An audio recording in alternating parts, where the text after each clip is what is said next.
It's collab time.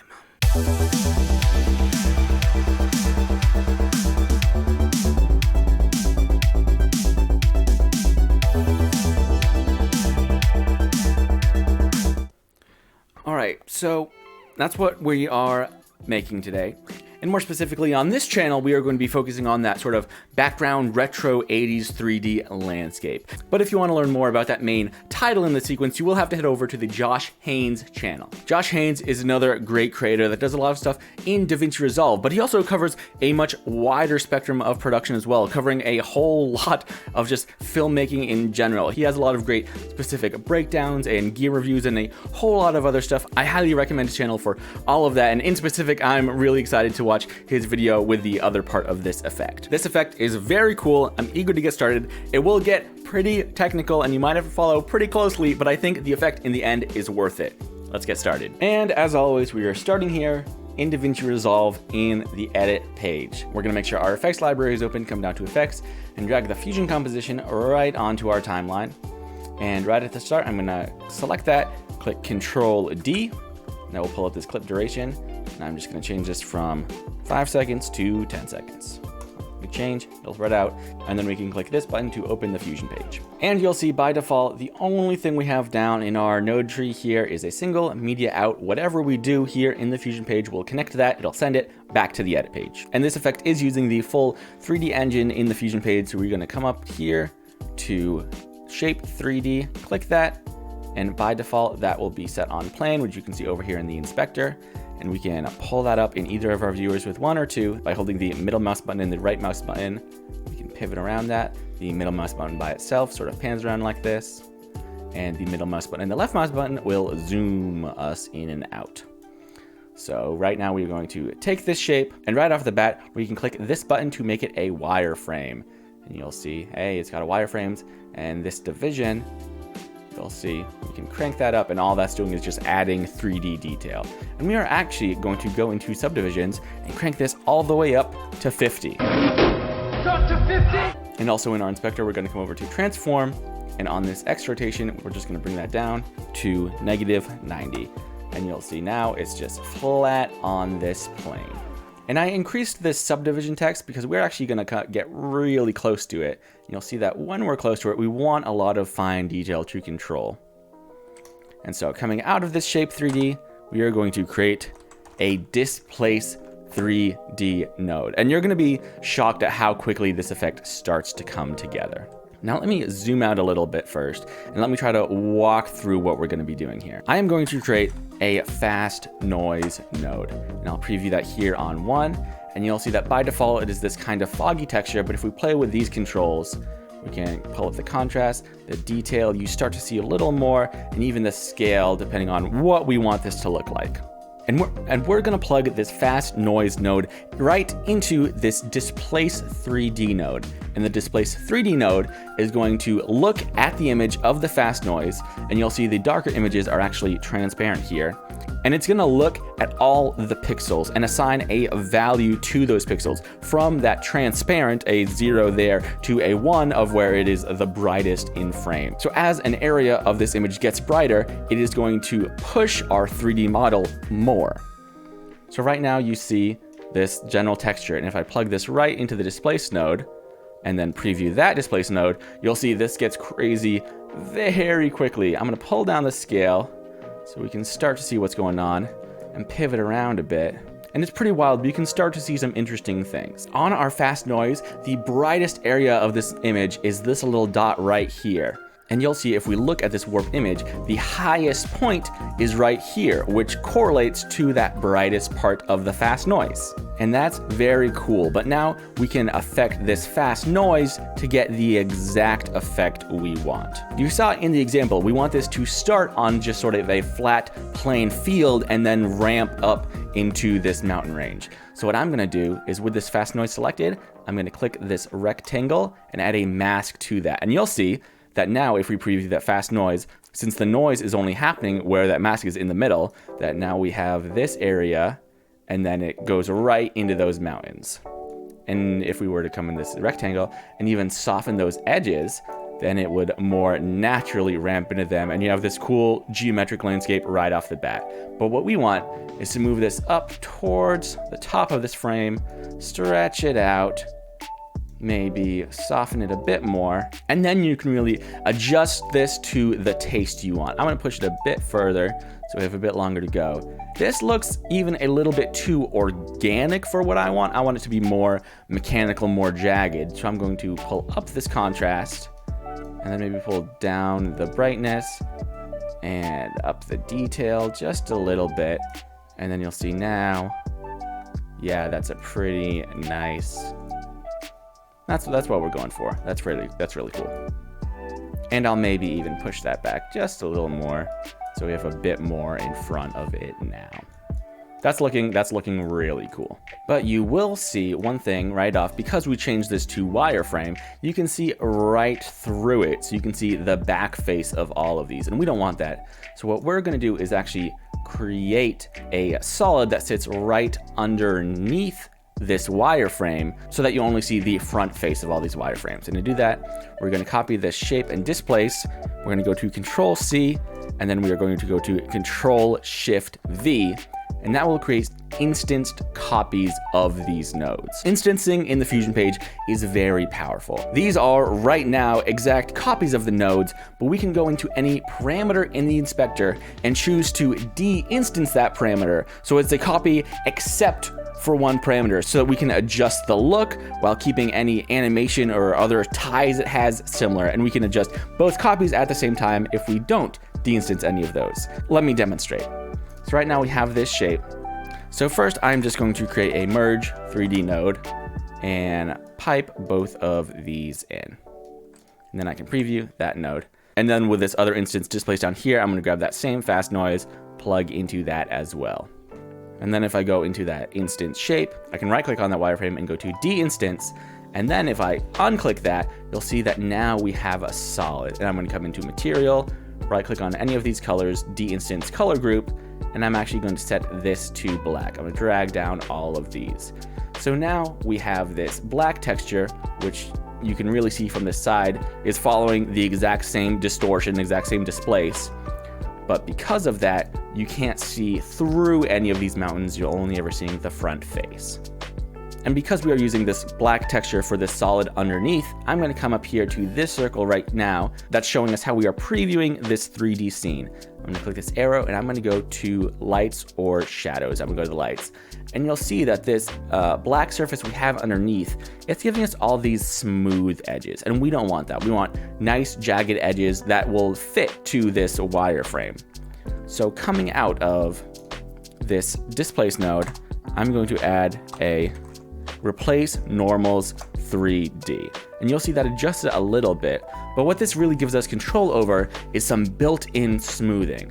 So in the inspector with that selected, I'm going to find this smoothing angle and just pull it all the way down, and instantly you'll see this does exactly what we want. Now if we look, all these 3D faces are individual, perfectly flat solids. And this looks great, especially for some of the color work we're gonna do later.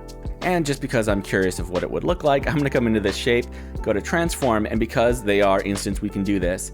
I'm actually going to uncheck this scale, and I'm gonna stretch this on this Y-axis, just to give us a little bit more of this area in front. So now you'll see it has stretched all of these individual frames a little bit, but I think that still looks pretty good, so I'm probably gonna keep it there. And if we do a quick scrub, we'll see that these mountains aren't moving at all, and that's because we need to go into our fast noise and pull up this seed rate just a hair. And then now if we scrub, we'll see that these mountains are doing their thing. Now, the only other thing we are going to change, you'll see, depending on how I position my camera, some spaces like here and back here, you start to lose the wireframe. And that's just because we have multiple 3D textures in the same place. So here's what I'm gonna do. Coming out of this wireframe displace, I'm going to add a transform 3D node. And on translation, I'm gonna shift the Y just a hair up. And that'll pop it above, and now all of these wireframes are much more pronounced. This is great progress. Let's continue setting up our 3D scene. In this 3D merge right here, I'm gonna click this button to add a camera, pipe that into that merge, and I'm gonna go ahead and change this focal length just down to 18. And then coming out of that, we will have a renderer 3D as well. And I'll just move around here, pull this camera back, and preview that renderer to see about where we're at. And you'll see on that renderer, we will have to come over here to renderer type, software type, OpenGL. And you'll see some interesting stuff right off the bat. I'll pull this merge back up so we can see what's going on. Reposition this camera here. Yeah. Wireframes are really meant for speed. You can kick to wireframe, you don't need to render the entire texture, but we are trying to export the wireframe, which isn't really an intended use case. So when it exports that, it gives us just this like 1 pixel long wireframe, just indicating the exact vertice. But we want these to be much more visible, and we're gonna do that with a glow. Coming out of this render, I am pressing Shift Space to pull up this search. We're just gonna type in glow, and we are going to select this first glow here. There are a few. I'm using this one here with this little icon. I'll click that, click add. And then what I'm going to do here is pull down the glow size to 0. And then when I preview that, you'll see that helps a little bit, but then if we increase the glow, you'll see that, yeah, we're getting those nice wireframes all the back up, and they're pretty nice and crisp as well. I might pull them back down a little bit. Yeah, that's cool. Now this will introduce a little finicky stuff later on, but right now this is exactly what we want. And let's go ahead and lay in our camera animation as well. I'm going to our first frame. We can move around here in our second viewer, and I'm going to select my camera, go to transform, and we are only going to mess with this Z translation. I'm going to set a keyframe there and pull this camera back until you see, yeah, just the edge of that frame there, and then push it back in. Maybe I want these mountains. Nah, they're fine there. There, that's great. Set a keyframe there, then I'm gonna go to the end of my scene and push forward until we are much closer to these mountains here. That's great. And now if we scrub, you'll see that we are pushing back into those mountains. And you know what? I do want this camera at 18, but I want our screen to be a little wider. So what we're gonna do, let's go ahead, let's change that back at the beginning of the mountains. But remember, we already stretched this shape once, we stretched it out forward, so we're just gonna stretch it out to the side as well. This scale X, yeah, that looks great. And as we push forward, yeah, I'll adjust that camera one, nice, all the way in. And I want it to end on a little bit of a different frame, so I'm gonna come into our fast noise and adjust this seethe just a little bit till we get a different shape I like.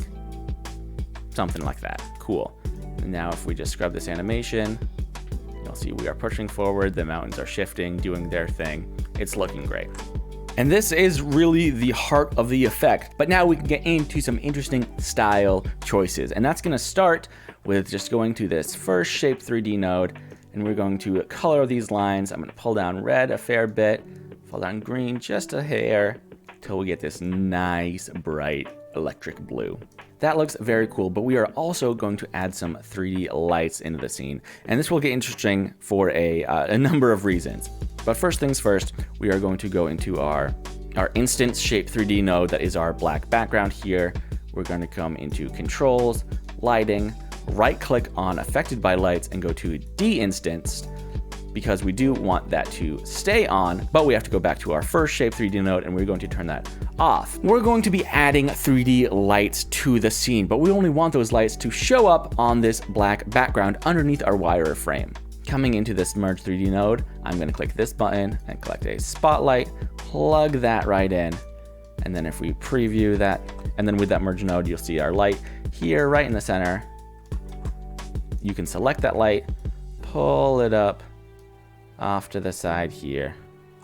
And with our light over on that side, I'm gonna click this control to enable these rotation controls, aim that back at the mountain. You have not seen this light actually affect the scene at all, and that's for a few different reasons. Here in our 3D scene, remember, you have to come up here and turn on lights. And now if we rotate around, you'll see that this light, I'll click these controls to shift the position.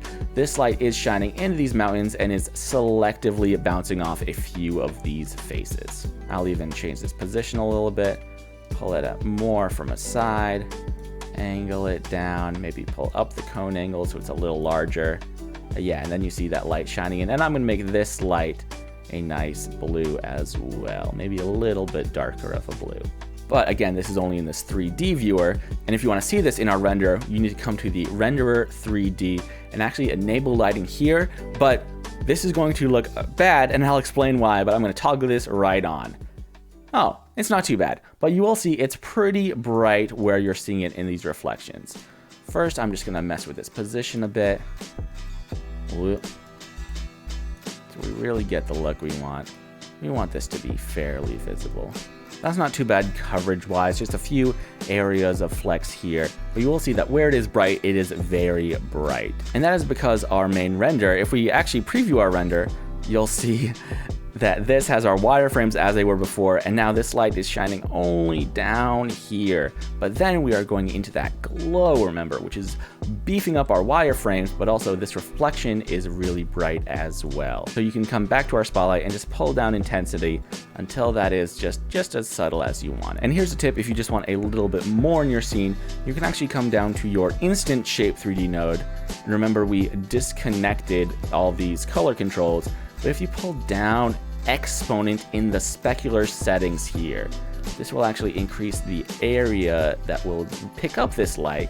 So now you can see, yeah, that's looking pretty good. And then in spotlight, now if we pull this down, just so it's tinting this image a little bit, that looks great. And I am actually going to go back to our wireframe here and pull a little bit more of the green out of this so it's closer, the closer fit together. Yeah, I like that a lot. So now we're going to add the next big visual element in the scene, and that is this sun right in the middle behind these mountains. But we're actually going to start with the effect we want this sun to have. You'll see in the example, we have the sun sort of shining right down the middle of the scene, but that was faked in 3D. So just like we have this spotlight here, I'm going to create another spotlight, plug that into our merge here, and pick it up, move it back behind the mountains, and rotate back around till it is facing directly our camera. And here you'll see what it's doing. It's intense, but it's close to what we want. Let's get this right on. And we can do some things. I'll angle this down a little bit. That looks bad, but it's close to what we want. I'm gonna mess with this cone angle. I'm gonna increase this a little bit just so we get a little of this color here. Maybe the penumbra angle as well to get that. And drop off just a hair, that's not too bad. And then finally mess with the position right over these mountains to see what effect we really want to go for. That isn't too bad. And now if we go in and just change the color of this light to something like, I know it's going to end up this sort of like purpley orange look. Let's try a little more. Yeah, something like that. Ooh, you'll see that right off the bat is this pretty wild electric. But remember, we have to turn down this spotlight intensity because we are adding the glow after the fact. Yeah, so maybe add back a nice more orange. Yeah, something like that. That's pretty cool. And remember, these reflections, as we push in, those will be dynamic and reflect in different areas as well. This is pretty cool. And now we get to add the actual sun into our frame. And to do that, I'm going to start with a normal background node. I'm going to pull this down here, and I'm going to change this from a solid color to a gradient, and from a linear gradient to a radial gradient. I can preview that here, and you'll see if we move this first point right into the center and the second point, and you get a nice circle gradient here. And I'm change our center. I'm actually going to pick whip this color right in the center there, and then click this other arrow here to change this outside gradient. And I'm going to have this being a much brighter orange. We'll see how that looks. That looks closer. I want this one to be a little more vibrant, maybe a little more pinky. And then we are actually going to create a circle mask on that. That looks closer to what we want. And remember, you can change these gradients anytime depending on how extreme you want this fade. And then coming out of this background node, we're going to create another shape 3D node. And you'll see that by default, since we had that background selected, it added that background as a texture or material to this shape node. So now if I pull this shape 3D up in my first viewer, you'll see it took that shape and just pasted it on the shape, but it doesn't look good. For that, we need to come down here to background. I'm gonna change this image, and I'm gonna uncheck auto resolution, and instead of 1920 by 1080, I'm gonna go to 1920 by 1920. And there, now we have a circle again. Now, normally, here's what you would do. You would take the shape 3D node with this texture, plug it right into our merge, and then you could also go into that shape, go into lighting, not affected by lights, but you see the issue we're running into. Even if we push it back in 3D space to where it should be, here's what's happening. In our 3D scene here, all of these elements look great, but we need to get a little funky with how we render out these 3D elements in order to composite all of them together correctly. You'll see that right now our entire scene is coming out into this glow, which is making the sun look awful. We are going to render out some of these different 3D elements out of the 3D render of Resolve in different chunks and then put them back together. And it's gonna get funky, but trust me, it's cool. So instead of taking this shape into this first Merge 3D node, we are going to create another Merge 3D node, plug our sun into that one, and then we are also going to double up that camera, plug that camera into that second merge as well. So it's pulling that same information, then coming out of that, we can make a render 3D node, and then just a normal merge node here. And so here is what we're gonna do now. I'm gonna disconnect this media out. We have coming out of our glow, this scene. I'm gonna set this as the background on this merge, and then the sun I'm actually gonna set as the foreground. And if we preview this, it won't look at all like we want it to. Especially with this glow, it's merging these together and just giving you funky results, which one, look really cool. If you want to mess around more just with these operators, you can get some funky looks, and these apply mode as well. Tons of cool stuff here, but that's not what we're talking about today. So I'm going to reset this merge node, and what we are going to do, we're actually going to take the output of this glow and plug it back into the same merge, but as the mask. And you'll see what that will do. It's masking the input of the foreground element, which remember is our sun. But right now it's doing the opposite of what we want. But there's a control for that. In the merge, we can come over to settings and check apply mask inverted. If we click that, all our glows are still looking great, and the sun is appearing exactly where we want it, behind these mountains. And to the sun, we can actually apply a specific effect. Remember, this second render here is only the sun, so coming out of that, we're going to add the rays effect. And this is one you'll really probably have to mess around with a time, nailing in these settings. You have a number of different ones that affect the image in all tons of different subtle ways. So you can really, depending on how much you want, that looks pretty great. I'm even gonna go back, you know what, now, pull in this light and shift that to this center color. Oh yeah, just so it ties in together a bit more. And you'll see that this glow is looking real good. But I really like where this is sitting now. So now we can move on to the final visual element we had, and that in our example was this grid up top just in the background. And we will have to use the same method of creating another merge node, but to do that, I'm just going to grab this initial shape 3D node, this perfect grid, copy that, paste it down here. That'll go into its own merge 3D, which will pull in that same camera. And now if we preview that, and so now we can select that shape. We are pulling it all the way up above our scene. And I am actually going to tilt it a fair bit. And this will just be something you need to mess with on and off. And then take that into a renderer 3D as well. Now we're gonna have to do the same process before, because if we take this renderer 3D, tap it right into a merge and preview that, you'll see that right now it is not in that scene at all. I can bring this merge down. Oh, we need to change this renderer from software to OpenGL. And there you can barely see it up here. But one, remember, because these merges and we are merging these 3D layers with glows and all this other stuff, it is over this entire image. So first, you need to grab that glow that we used earlier, plug into that render. Now you can see it much better. But remember, like we did for the sun, we only want this to appear up in this empty space. First, I'm gonna do some work just repositioning it, making it look nice. So, and here, this is gonna get a little funky. So for a mask for this top grid up here, ideally, we want to use this circle and this mountain range here.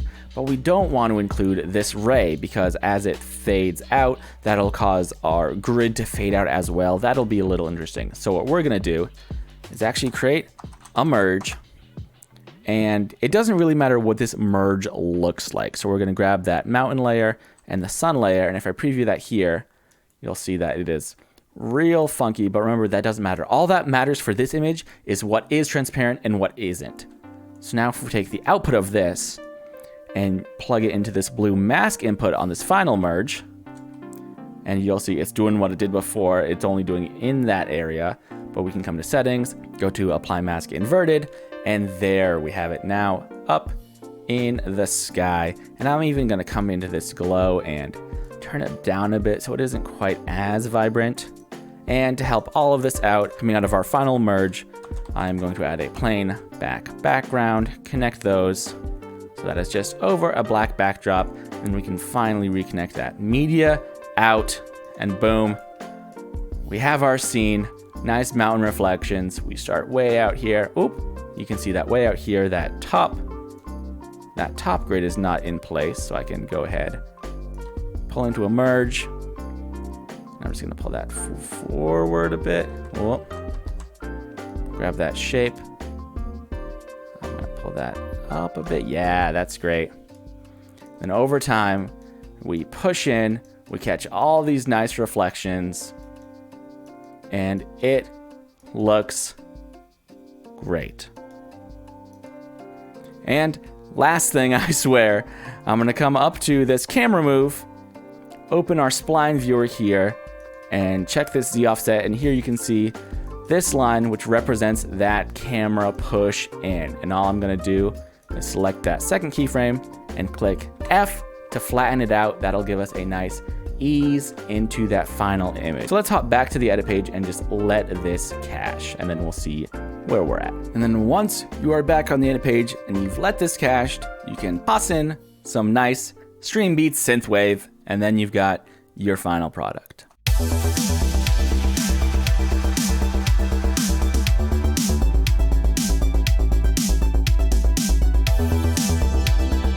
You want to know what's crazy? I was able to figure out all of this because of one post on the Blackmagic forum that I found from 2017. This one guy, Brian Ray, he's great. Someone asked this question about an effect like this, and he just posted this code, and I was able to look at it, see how he did it, and see the opportunities. It's amazing.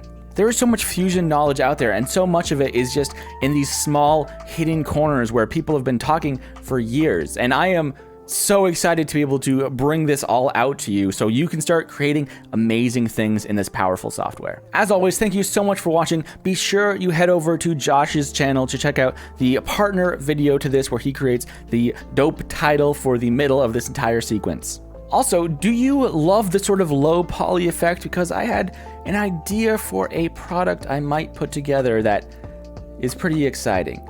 I don't know. Do you like this? I like this. Stick around. Thanks. I'll see you next time.